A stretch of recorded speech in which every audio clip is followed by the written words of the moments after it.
Om Namo Bhagavate Vasudevaya. Om Namo Bhagavate Vasudevaya.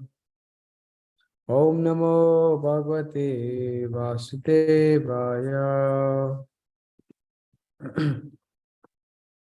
Hare Krishna, everyone. We'll be reading from Canto 3, Chapter 5, verse 38. Before I do that, I wanted to wish everyone a happy Father's Day. I hope for all the fathers that are out there, you guys have a wonderful day, and thank you for being wonderful fathers to everyone here. So yeah, we'll read from verse, again, 3.5.38. Ete deva kala Vishnu kala mayamsha lingina nanatvat swakriyanisha prokchu pranjalayo vibhum.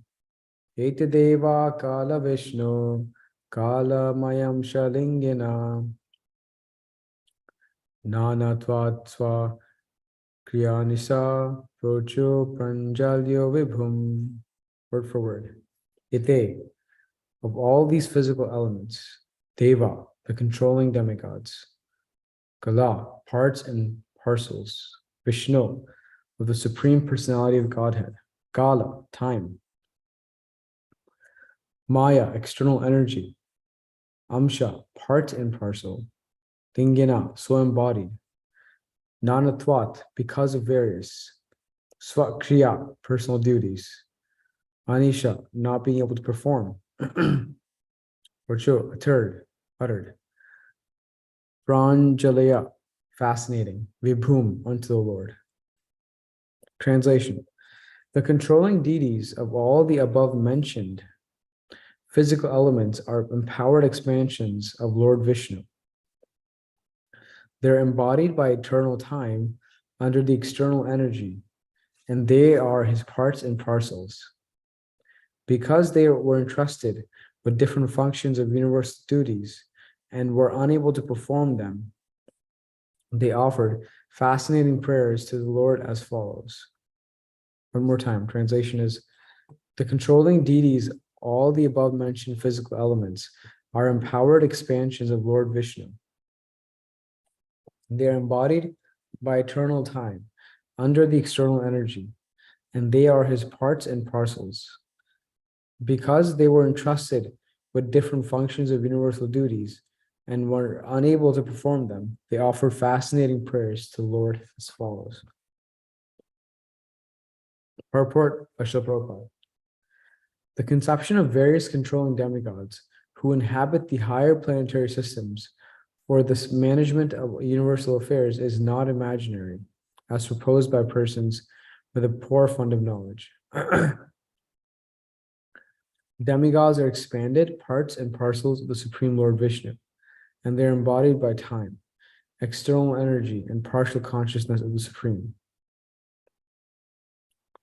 Human beings, animals, birds, etc., are also parts and parcels of the Lord and have different material bodies, but they are not the controlling deities of material affairs. They are rather controlled by such demigods. Such control is not superfluous. It is as necessary as the controlling department to the affairs of a modern state. The demigods should not be despised by the controlled living beings. They are all great devotees of the Lord entrusted to execute certain functions of universal affairs. One may be angry with Yamaraj for his thankless task of punishing sinful souls, but Yamaraj is one of the authorized devotees of the Lord, and so are all the other demigods.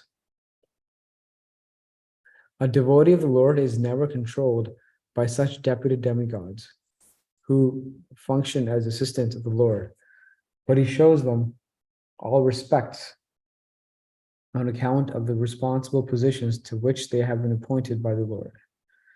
At the same time, a devotee of the Lord does not foolishly mistake them to the Supreme Lord. Only foolish persons who accept the demigods as being on the same level as Vishnu, Actually, they are all appointed as servants of Vishnu. Anyone who places the Lord and the demigods on the same level is called Pashandi, or atheist.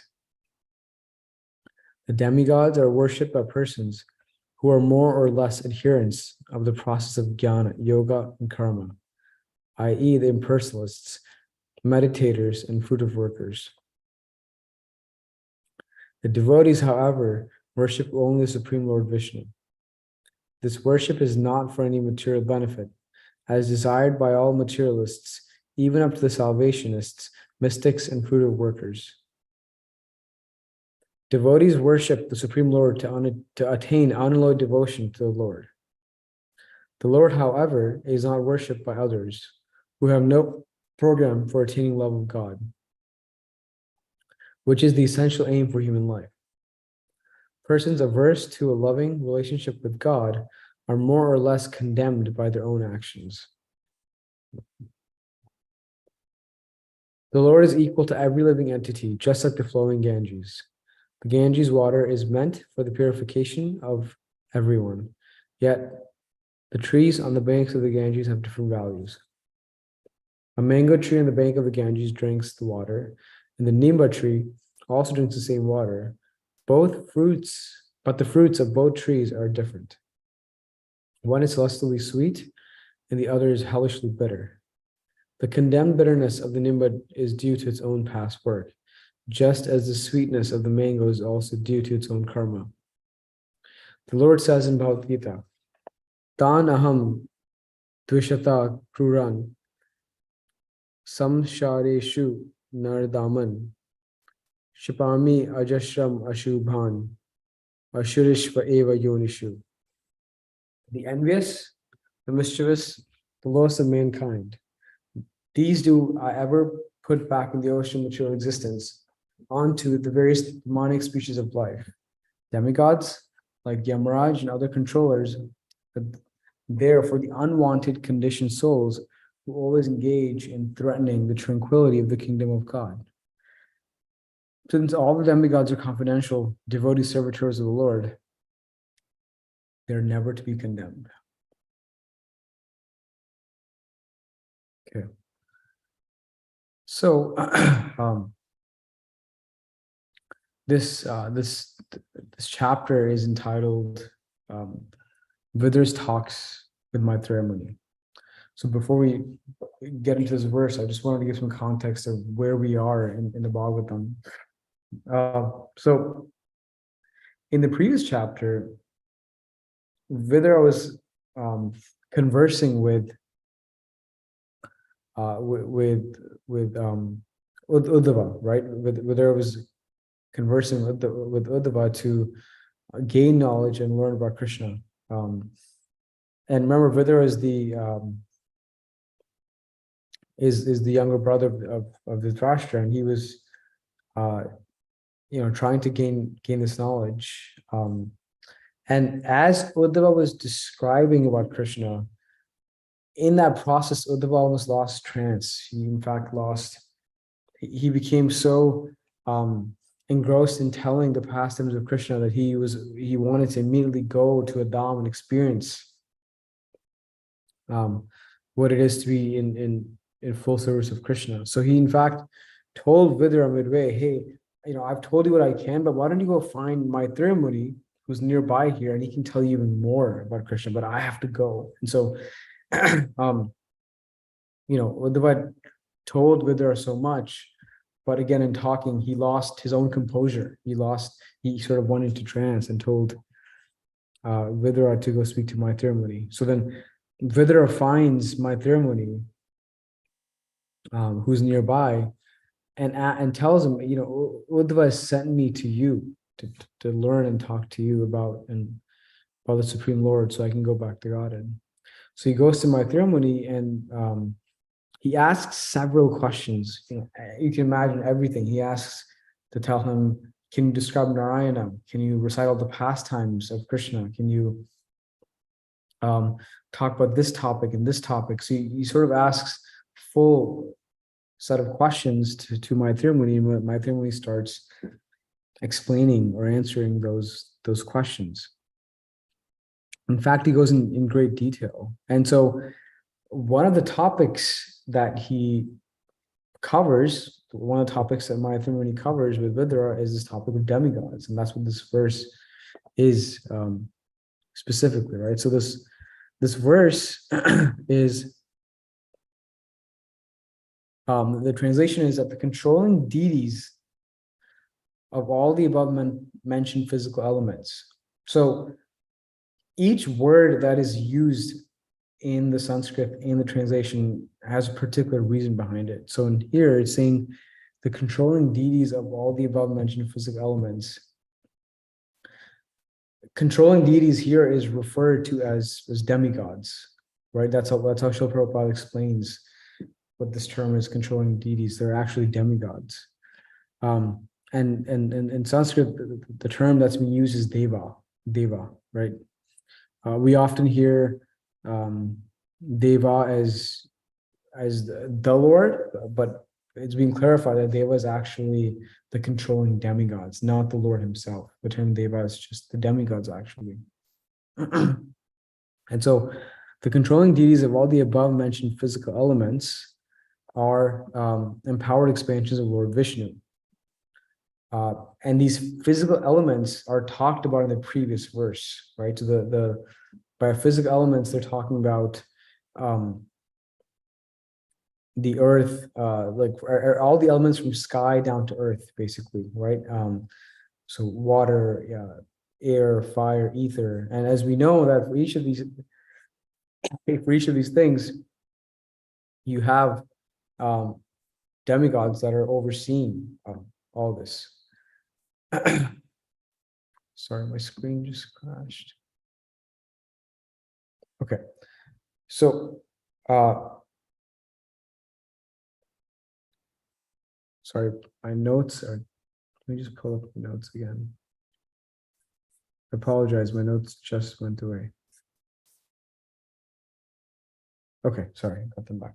Yeah, so again, going back to the translation itself, he's saying that the controlling demigods are each oversee each of these elements. For example, for rain, you have Indra, who's also the king of all demigods. And you have Varuna, who oversees a particular physical element, right? So Krishna is saying in the translation that the controlling deities of the above mentioned physical elements are empowered, are overseeing all this. And they're embodied by eternal time under the external energy. And there's parts and parcels. So it's being described that all these demigods are essentially, they're functioning because they're embodied by the eternal time or by the external energy. And all these demigods are made responsible of different functions and different duties. And because they were unable to perform them, they offer these wonderful prayers to Krishna, to Vishnu, which is what the translation is saying, right? So all these demigods have these actually very large responsibilities overseeing these different things. And they were unable to do those duties. And so they were offering their prayers to Krishna. Okay, so the way Prabhupada breaks down this purport is he first identifies who demigods are, what is a proper way to worship them, how should one regard demigods, and then again, at the end of the day, what is Krishna's disposition towards his devotees? See, that's how he breaks down this purport.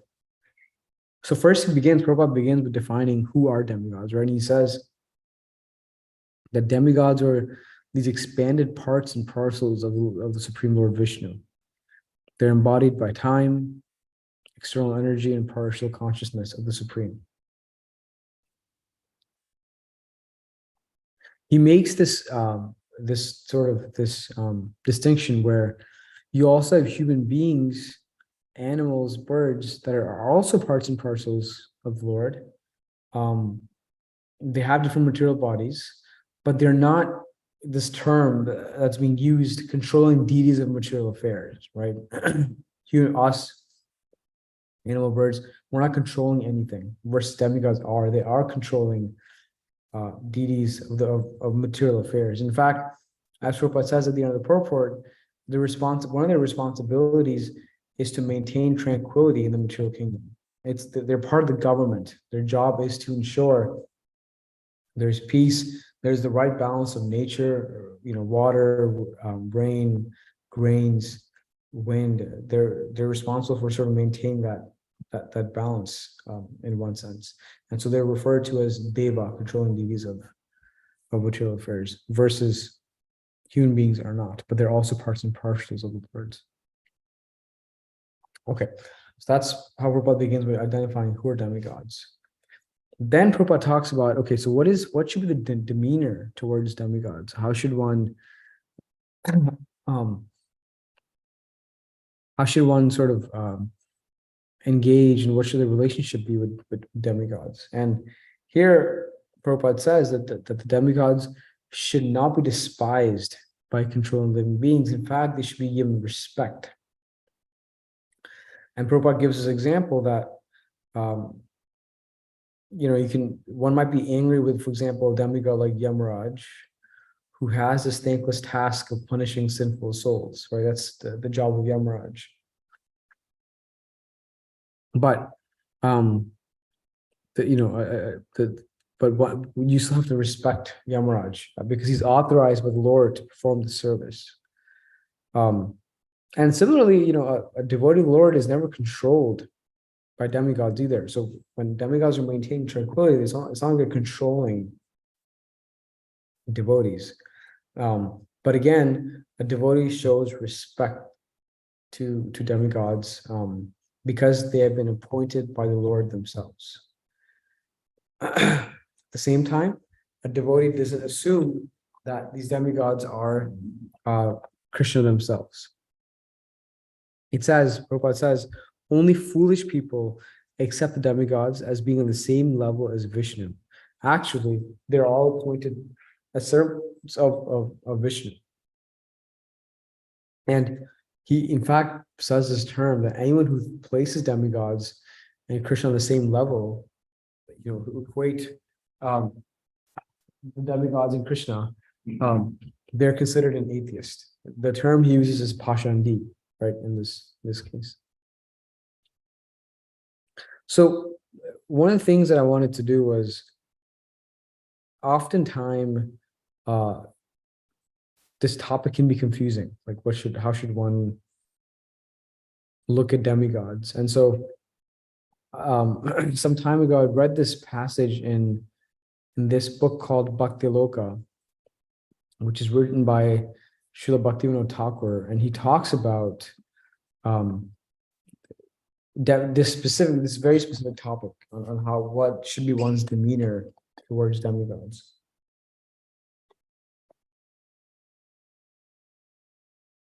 So I wanted to read this small passage from Bhakti Loka, again a book by Bhaktivinoda Thakur, and I think he accurately describes how one's demeanor should be with demigods.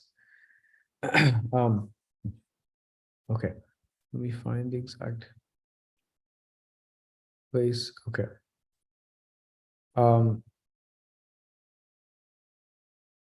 Here's what Bhaktivinoda Thakur says. Those who endeavor for devotional service should only worship Krishna. They should not worship demigods, but they should also not disrespect the demigods or scriptures. When coming before a demigod, one should offer respect, knowing them to be Krishna's servant. In the Padma Purana, it is said, Krishna or Hari is the master of all demigods, and therefore he's always worshipable.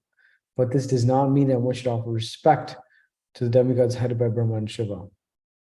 The purport is that the Supreme Lord is one, and others like Brahma and Shiva are his qualitative incarnations. Particular demigods are worshipped by people according to their qualifications, but Lord Vishnu is the only worshipable Lord for people who are in the mode of goodness. After worshipping various demigods for many lifetimes, one's life becomes auspicious when he comes to the point of accepting Vishnu as the only Supreme Lord. Lord Krishna is the topmost manifestation of Vishnu Tattva. And so he goes on in Bhakti Loka talking about, like this aspect of demigod worship versus worship of Krishna. But he makes his point very clear that you shouldn't, disrespect demigods. You should know their position in relation to Krishna. And I think that's a very important point about knowing not only who demigods are, but more importantly, knowing their relationship to Krishna. And so Prabhupada mentions this again in a separate part of Srimad Bhagavatam. This is Canto 5, chapter 20, verse 3 and 4. He talks about here that devotees who worship demigods with firm faith worship me also, but not according to regular principles. In other words, if one worships the demigods but does not understand the relationship between the demigods and the Supreme Personality of Godhead, his worship is irregular. It may be argued that demigods are as important as Lord Vishnu because the names of demigods are different, are different names of Vishnu. This, however, is not a sound conclusion. So Prabhupada makes these 2 points and Bhaktivinoda Thakur, that 1, demigods should be given respect. 2, one should know who demigods are in relation to Krishna. All demigods are appointed positions by Krishna, overseeing different parts of material affairs. It's okay to worship them in that regard. And the third part Prabhupada talks about is, well, hey, all the names of the demigods are different names of Vishnu, so why is it not okay to give them that same level of respect? And the reasoning there is that, yes, there are different names for Vishnu, but they're not Vishnu themselves. So those are really important points that Bhaktivinoda Thakur and Prabhupada share in these different aspects. The next part that Prabhupada talks about is, so what is that's the demeanor towards demigods. How should a devotee look at the Lord? And Prabhupada says that, devotees only worship the Supreme Lord, and that worship is not for any material benefit, right? There's no end goal there, per se. They worship Krishna, devotees worship Krishna to only attain this unalloyed devotion to the Lord. And Prabhupada says that the Lord is not, really worshipped by any other sort of people. Like, the Lord is truly worshipped by people that are seeking this unalloyed devotion. And really, otherwise, there's no other folks that are worshiping the Lord. And he says that people who are averse to a loving relationship with God are more or less condemned by their own actions. So people that choose to not worship Krishna, they have their own path, right? But persons who are, who are completely averse to a living relationship, their own actions sort of lead the path. They start accruing more karma, and their life continues in that direction. And Krishna is not there to interfere with the people who are choosing not to worship him. He's not punishing them. He's not changing their path. He's letting them be. He's letting them conduct their path. And this analogy Prabhupada gives is, he makes this very important statement that the Lord is equal to every living entity, just like the flowing Ganges. In the 7th canto, Prahlad Maharaj asks Nrsimhadev, are you truly impartial? Are you actually impartial to all living beings? If you look at demigods, devotees, demons, all living entities, are you partial to anyone? And there's this whole discussion between Prahlad Maharaj and there's Srimadeva about this topic of partiality or impartiality, rather. And the end conclusion is that the Lord is actually impartial. And so Prabhupada is summarizing that statement here, that the Lord is actually equal to every living entity, just like the flowing Ganges. Anyone can go and take a dip in the Ganges water. It's meant for the purification for everyone. And he says that on the banks of Ganges, you have the mango tree, which produces this really sweet mangoes. And then you have this tree called the Nimba tree, who produces very bitter fruits. So one is really sweet, the other one is very bitter. But they're deriving the same benefit from the Ganges water. The Ganges water is what's providing them the ability to grow those fruits, those two trees. And so this condemned bitterness of the Nimba tree is due to its own past work, right? Just as the sweetness of the mango is also due to its own past karma. But the analogy is that one is avoiding this loving relationship with Krishna, and the other one is seeking this loving relationship with Krishna. In fact, on someone asked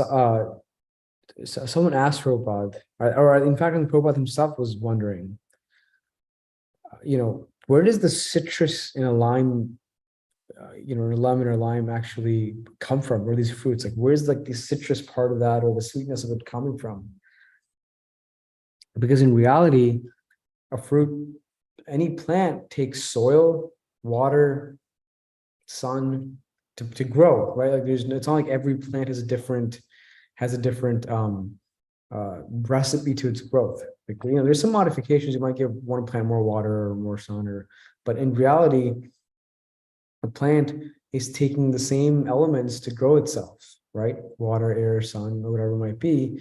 And so Prabhupada asks, like, why is one fruit more citric or sweet? And he explains that it's mystic power. Each living entity, each seed is empowered with this unique capacity, with this unique power. Like birds know how to sing songs, he was saying. Spiders know how to create spider webs, for example. They're all eating food. The food isn't giving them this power to create something, but Krishna has entrusted each living being with unique unique powers, right? Unique capabilities, rather. And so when we take when we try to approach the Lord, he tries to grow that and give that unique capacity even more strength as much as possible. And so with that, Krishna has entrusted each of these demigods with this unique capacity, unique capability to oversee different parts of the material world. And the demigods are in worship of Krishna, performing those services, and that's the way we should look at them. So that they are serving Krishna and overseeing all these material affairs, and we should convey our respect to them in making that happen.